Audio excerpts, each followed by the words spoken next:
Hello everyone, this is Alex the Blue Man, and welcome to what I like to call the MCU-a-thon. This is a series of videos of me reviewing the MCU movies from the past leading up to the upcoming Avengers 4 Endgame. And to start this video series up, let's go back to a decade before, in 2008, to the movie that started it all, which is Iron Man. I didn't see it myself in theaters, but I saw commercials for it at the time, and I will say I was intrigued, but I was more excited for The Incredible Hulk and The Dark Knight.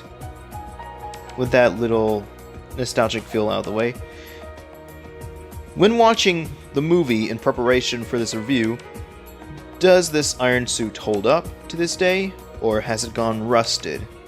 Let's figure it out.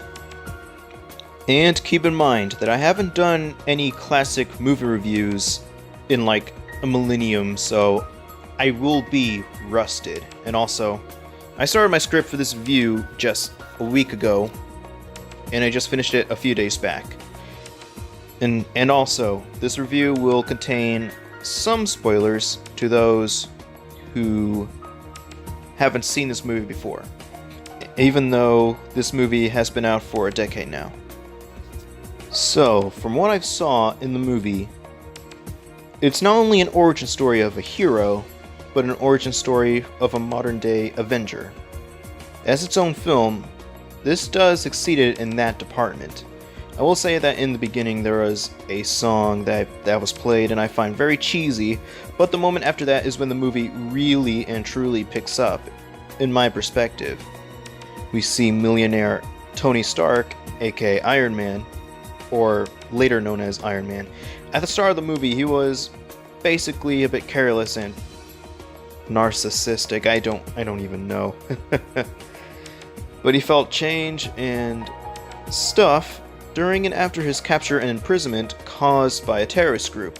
At that point, he knows he must change both his ways and his company after seeing they have weapons that were built under his name and company. I would say that it's like a hero's journey type arc, and a pretty good one at that. The main highlights I can think of are when he made multiple attempts to test out the Mark II armor and then finally suits up against said terrorist group with the Mark III armor. And I will say this, the repulsors, the sound effects even, I can find very iconic for a character like this. And they're very memorable, and I can still remember them in my head. And another thing, the action, it holds up pretty well, even though this movie is 10 years old, but it still holds up. And I can even remember said fight with terrorist group in the middle part of the movie. Now, let's move on to the characters themselves. Firstly, we have Tony Stark, aka Iron Man himself. The highlight I saw from him was, like I was referring before, this movie's own interpretation of the hero's journey, going from careless to selfless, going through a lot in the first third of the movie, and then from there, changing into the hero that he is today. There's Rhodey, who is a member of the Air Force and Tony's friend and ally. What's best to say about him is he is like a majorly eyes and ears background type of character. But two moments that I can remember from his side of this film's arc were one moment where he rescued Tony after he escaped from a cave, and when he looked at the Mark II suit, which was at the time supposed to set up War Machine. There's a third character whose name is Pepper Potts. Not kidding, that's what that character is called. There wasn't much that I can say about her, mainly because in my view, she didn't have too much to do as the other characters until the final third of the movie.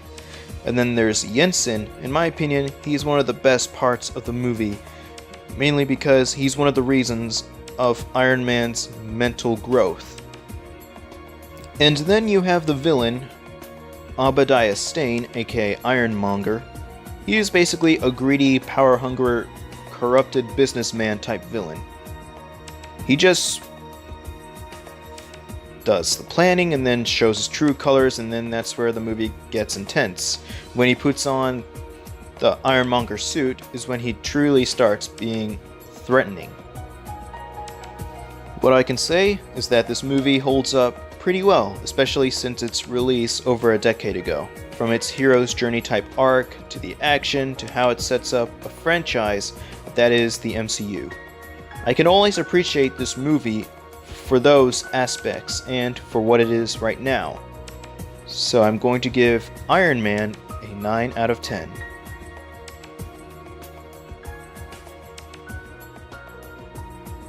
Man, I'm going to have a lot of movies to cover before Avengers 4 comes out, but hopefully I will get them done.